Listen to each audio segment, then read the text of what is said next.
এখানে একজন বোন জানতে চাচ্ছেন পুরুষ আর মহিলাদের জন্য নামাজ পড়ার নিয়মটা কি এক, আর হানাফি এবং শাফিদের নামাজের নিয়মে কি পার্থক্য? বোন, আপনি প্রশ্ন করলেন যে নামাজ পড়ার নিয়মটা পুরুষ আর মহিলাদের ক্ষেত্রে এক কিনা, শাফি আর হানাফির ক্ষেত্রে এক কিনা। আমাদের নবীজি মুহাম্মদ সাল্লাল্লাহু আলাইহি ওয়াসাল্লাম বলেছেন, এটা আছে সহিহ বুখারীতে খণ্ড নম্বর 1, নবীজি বলেছেন, নামাজ পড়ো যেভাবে আমাকে পড়তে দেখেছো। নবীজি এটা বলেননি যে মহিলারা একভাবে নামাজ পড়বে, পুরুষরা আরেকভাবে নামাজ পড়বে। আরেকটা হাদিস, এটা হচ্ছে সহিহ বুখারী খণ্ড 1 বুক অব সালাহ, যে সাহাবিয়াগণও পুরুষদের মতো করে নামাজ পড়তেন। পুরুষ আর মহিলাদের নামাজ পড়ার জন্য আলাদা কোনো নিয়ম নেই। নামাজ পড়বেন সেভাবে যেভাবে নবীজি পড়তেন, সে আপনি পুরুষ হন বা মহিলা হন। আমি জানি বাজারে এরকম কিছু বই পাওয়া যায়, ইন্ডিয়া সহ সারা পৃথিবীতেই বিভিন্ন মতবাদের লোকজন বলে মহিলাদের জন্য নামাজ পড়ার নিয়মটা আলাদা আর পুরুষদের নামাজ পড়ার নিয়ম আলাদা। এরকম কোনো হাদিস নেই। ইসলাম সম্পর্কে যদি কিছু বলেন, সেখানে কোরআন বা সহিহ হাদিসের রেফারেন্স থাকতে হবে, সব সময় কোরআন এবং সহিহ হাদিস। তাহলে যখন রেফারেন্স দেবেন যে কোনো বিশেষজ্ঞ হোক, পৃথিবীর সবচেয়ে বড় বিশেষজ্ঞ, যদি তিনি কিছু বলেন, প্রমাণ থাকতে হবে, কোরআন এবং সহিহ হাদিস প্রমাণ দেখাতে হবে। প্রমাণ পেশ করো ইন কুনতুম সাদিকিন। এমন কোন হাদিস নেই বা কোরআনের আয়াত নেই যেটা বলছে যে নামাজ পড়ার নিয়মটা পুরুষ এবং মহিলাদের আলাদা। আমি জানি অনেক বিশেষজ্ঞ নিজস্ব দৃষ্টিভঙ্গি থেকে বলে থাকেন যেহেতু মহিলাদের নিরাপত্তা দরকার, তারা আলাদাভাবে নামাজ পড়বে, এটা হচ্ছে তাদের দৃষ্টিভঙ্গি। কিন্তু নবীজি কখনো বলেননি নামাজ পড়বো যেভাবে নবীজি পড়তেন। এবারে হানাফি এবং শাফি মাযহাবে নামাজের নিয়ম সম্পর্কে বলি। আমি জানি এদের মধ্যে কিছু পার্থক্য আছে। হানাফিরা নামাজের সময় হাত বাঁধে নাভির নিচে, শাফিরা হাত বাঁধে বুকের উপরে, তারা তাকবীর দেয়, আমিন শব্দটা জোরে বলে। এখানেও আগের উত্তরটাই। সহিহ বুখারী, নবীজি বলেছেন খণ্ড নম্বর 1 বুক অব সালাহ, নামাজ পড়ো যেভাবে আমাকে পড়তে দেখেছো। আর এই চারজন ইমাম, ইমাম শাফি, ইমাম আহমদ ইবনে হাম্বল, ইমাম আবু হানিফা, ইমাম মালিক, এই চারজন বিখ্যাত ইমামই বলেছেন যদি দেখো আমার কোনো ফতোয়া আল্লাহ এবং রাসূলের বিরুদ্ধে যাচ্ছে, ফতোয়া দেওয়ালে ছুঁড়ে মারো। আমি জানি আবু হানিফা রাদিয়াল্লাহু আনহু বিখ্যাত বিশেষজ্ঞ, তাকে শ্রদ্ধা করি, ভালোবাসি। মানুষে বলে যে তিনি বলেছেন যখন তোমরা নামাজ পড়বে নাভির নিচে হাত বাঁধবে। আবু দাউদে একটা হাদিস আছে, আবু দাউদ খণ্ড নম্বর 1 বুক অব সালাহ, বলা হয়েছে নবীজি নামাজের সময় নাভির নিচে হাত বাঁধতেন। তবে এটা জয়ীফ হাদিস। ঠিক এর পরের হাদিসটাই বলছে, যেটা সহিহ হাদিস, যে নবীজি হাত বাঁধতেন নাভির উপরে। আরো সহিহ হাদিস আছে সহিহ ইবনে খুজাইমা, যেটা বলছে নবীজি হাত বাঁধতেন বুকের উপরে। সহিহ হাদিস যখন বলছে নবীজি বুকের উপর হাত বাঁধতেন, নাভির নিচের হাদিসটা জয়ীফ। তাহলে নামাজ পড়ার সঠিক নিয়ম বুকের উপর হাত বাঁধা।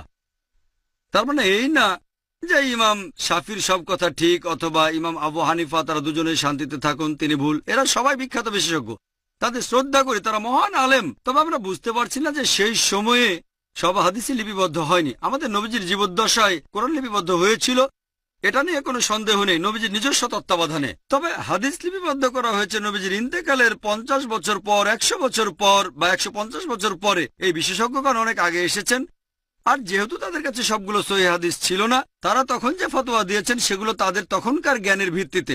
আমি বলবো না ইমাম আবু হানিফা রাদিয়াল্লাহু আনহু ভুল করেছেন, আমি বলবো এই সহিহ হাদিসটা ওনার কাছে পৌঁছায়নি। হতে পারে যে জয়ীফ হাদিসটা তার কাছে পৌঁছেছিল, আর সেজন্য তিনি বলেছেন হাত বাঁধবে নাভির নিচে। সহিহ হাদিস হয়তো ইমাম শাফির কাছে পৌঁছেছিল, তিনি বললেন হাত বাঁধবে বুকের উপরে। আবারও সহিহ বুখারী বলছে খণ্ড নম্বর 1 বুক অব সালাহ যে তাকবীর দিতে হবে। তাকবীর নবীজি বলেছেন, এমন না যে ইমাম শাফি বলেছেন তাই আমি এটা মেনে চলছি, কারণ আমার নবীজি বলেছেন। তারপর অজুর বেলায় কোরআনে একটা আয়াত আছে সূরা মাইদা অধ্যায় নম্বর 5, বলা হয়েছে কোন মহিলাকে স্পর্শ করলে অজু ভেঙে যায়। আরবি শব্দটা মাসা, মূল শব্দ লামাসা, মানে স্পর্শ করা। ইমাম শাফি রাদিয়াল্লাহু আনহুর মতে তিনি বলেছেন কোন মহিলাকে স্পর্শ করলে অজু ভেঙে যায়। ইমাম আবু হানিফা বলেছেন যদি কোনো মহিলাকে স্পর্শ করে কোন পুরুষ অজু অবস্থায়, তাহলে অজু ভাঙে না। এখন কোরআনের আরবি শব্দটা হচ্ছে লামাসা, মহিলাকে স্পর্শ করলে অজু ভেঙে যায়। তবে মাসা শব্দটার অর্থ দুটো, একটা হচ্ছে সহবাস করা, আরেকটা হচ্ছে স্পর্শ করা। ইমাম শাফি রাদিয়াল্লাহু আনহু তিনি বলেছেন এটা স্পর্শ করা। ইমাম আবু হানিফা তিনি ধরে নিয়েছেন সহবাস করা। এখানে তাদের মতটা আলাদা। তবে যদি সুন্নান আবু দাউদ পড়েন খণ্ড নম্বর 1, এখানে বলা হয়েছে যে হযরত আয়েশা রাদিয়াল্লাহু আনহা নবীজি অজু থাকা অবস্থায় তাকে চুমু দিলেন, তারপর নবীজি আবার অজু না করে নামাজ পড়তে চলে গেলেন। আরেকটা হাদিস আছে সহিহ বুখারীতে বুক অব সালাহ খণ্ড নম্বর 1, হযরত আয়েশা ঘুমাচ্ছিলেন, নবীজি তার পা সরিয়ে নামাজ পড়লেন। এটাই প্রমাণ করে যে স্পর্শ করলে অজু ভেঙে যায় না। এখানে আবু হানিফা রাদিয়াল্লাহু আনহু ঠিক বলেছেন, আর ইমাম শাফি, আমি বলবো না তিনি ভুল করেছেন ইচ্ছাকৃতভাবে, হাদিসটা ওনার কাছে পৌঁছায়নি। সবাই বিখ্যাত বিশেষজ্ঞ, আর তারা বলেছেন দেখো যদি আমার কোনো ফতোয়া আল্লাহ এবং রাসূলের বিরুদ্ধে যাচ্ছে, তোমরা আমার ফতোয়া দেওয়ালে ছুঁড়ে মারো। আমি তাই বলবো, আমি একজন পাক্কা হানাফি। আমি ডক্টর জাকির নায়েক একজন পাক্কা হানাফি। কেন? আবু হানিফা ফতোয়া দিয়েছেন নাভির নিচে হাত বাঁধবে নামাজ পড়ার সময়, কিন্তু সহিহ হাদিস বলছে বুকের উপরে। তাই আমি নামাজের সময় হাত বাঁধি বুকের উপরে, আমি একজন পাক্কা হানাফি। ইমাম শাফি বলেছেন যদি দেখো আমার কোনো ফতোয়া আল্লাহ এবং রাসূলের বিরুদ্ধে যাচ্ছে, সেটা দেয়ালে ছুঁড়ে মারো। ইমাম শাফি বলেছেন অজু অবস্থায় কোনো মহিলাকে স্পর্শ করলে অজু ভেঙে যায়, কিন্তু সহিহ হাদিস বলছে অজু ভেঙে যায় না। তাহলে কোনো মহিলাকে অনিচ্ছাকৃতভাবে স্পর্শ করলে অজু ভেঙে যায় না। যেহেতু আমি ইমাম শাফির ফতোয়া দেওয়ালে ছুঁড়ে মেরেছি, তিনিই বলেছেন আমি একজন পাক্কা শাফি। আমি পাক্কা হানাফি, পাক্কা শাফি, আমি পাক্কা হামলি, এছাড়া পাক্কা মালিকি। পাক্কা মানে খাঁটি। আমি মেনে চলি 100%, অন্যরা মানে হয়তো 80 বা 90%, অথবা আবু হানিফার 60%। আমি পুরোপুরি মেনে চলি। এই চারজন ইমামই বলেছেন যদি দেখো আমার কোনো ফতোয়া আল্লাহ এবং রাসূলের বিরুদ্ধে যাচ্ছে, ফতোয়া দেওয়ালে ছুঁড়ে মারো। এই চারজন ইমামই বিখ্যাত বিশেষজ্ঞ, তাদের শ্রদ্ধা করি। তবে আমাদের বুঝতে হবে সব হাদিস তখনও লিপিবদ্ধ হয়নি। এখন সবকিছু আমাদের হাতের নাগালে, সিডি রোমে পাবেন, বইয়ে পাবেন, অ্যাভেলেবল। তখনকার দিনে ছিল পর্যাপ্ত তথ্যের অভাব। যেমন ধরেন আমার ভাই একজন ডাক্তার, আর কোপার্নিকাস একজন বিখ্যাত বিজ্ঞানী ছিলেন। তবে বিজ্ঞানের ব্যাপারে কোপার্নিকাসের চেয়ে আমার ভাইয়ের জ্ঞান অনেক বেশি, আইনস্টাইনের চেয়েও। তবে আইনস্টাইন আরো মেধাবী ছিলেন। এখন বিজ্ঞান অগ্রসর হয়ে গেছে, তার মানে এই না যে আমার ভাই আইনস্টাইনের চেয়ে অনেক বেশি মেধাবী।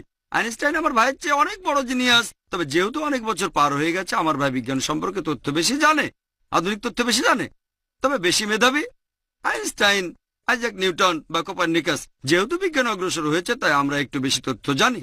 এই চারজন ইমামও জিনিয়াস ছিলেন, তাদের ভালোবাসি, শ্রদ্ধা করি। তবে এখন অনেক কিছু লিপিবদ্ধ হয়েছে, আর আমাদের বুঝতে হবে আল্লাহ পবিত্র কোরআনে বলেছেন সূরা আল ইমরান অধ্যায় নম্বর 3 আয়াত 103, ওয়াতাসিমু বিহাবলিল্লাহি জামিআ ওয়া লা তাফাররাকু। তোমরা আল্লাহর রজ্জু শক্ত করে ধরো, পরস্পর বিচ্ছিন্ন হয়েও না। আমরা বিভিন্ন দলে ভাগ হব না। আর নামাজ পড়ার একমাত্র নিয়ম সেটা হানাফি, শাফি বা মালিকিদের নিয়মে না, হবে আমাদের নবীজির নিয়মে। আর ইমাম আবু হানিফা রাদিয়াল্লাহু আনহু, ইমাম শাফি রাদিয়াল্লাহু আনহু বলেছেন তোমরা যদি দেখো আমার কোনো ফতোয়া আল্লাহ এবং রাসূলের বিরুদ্ধে যাচ্ছে, আমার ফতোয়া দেওয়ালে ছুঁড়ে মারো। তাহলে পাক্কা হানাফি হিসেবে সহিহ হাদিসের কথা মেনে চলবেন, পাক্কা শাফি হিসেবেও আপনি সহিহ হাদিসের কথা মেনে চলবেন। তাহলে সত্যিকারের ইসলাম মেনে চলা হবে।